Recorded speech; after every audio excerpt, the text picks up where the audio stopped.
প্রেগন্যান্সিতে যে সকল ইনফেকশন খুব বেশি ডেঞ্জারাস বাচ্চার জন্য সেগুলোকে আমরা বলি টর্চ ইনফেকশন। টর্চ ইনফেকশন আরেকটা বড় সমস্যা হচ্ছে এর ভ্যাকসিন খুব কম আছে। দেখেন, টর্চ ইনফেকশন আছে প্রায় 10টার মতো, কিন্তু এখানে ভ্যাকসিন পাওয়া যায় অনলি 3টার। তো আজকে আলোচনা করবো কোন কোনটা ভ্যাকসিন আপনি পাবেন এবং আপনি ভ্যাকসিনে কিভাবে প্রোটেক্টেড থাকতে পারবেন। টর্চের আর যে শব্দটা আছে সেটা হচ্ছে রুবেলাকে ইন্ডিকেট করে। এই রুবেলার জন্য আপনি ভ্যাকসিন পাবেন, MMR ভ্যাকসিন। কিন্তু এই ভ্যাকসিনটা গর্ভাবস্থায় নেওয়া যাবে না।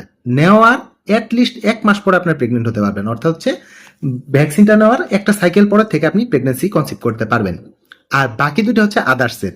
একটা হচ্ছে চিকেন পক্সের যে ভ্যাকসিন আছে, সেই চিকেন পক্সের ভ্যাকসিনও আপনি প্রেগনেন্ট অবস্থায় নেওয়াটা উচিত না। আপনি নেবেন হচ্ছে অ্যাটলিস্ট বাচ্চা নেওয়ার 1 মাস আগে।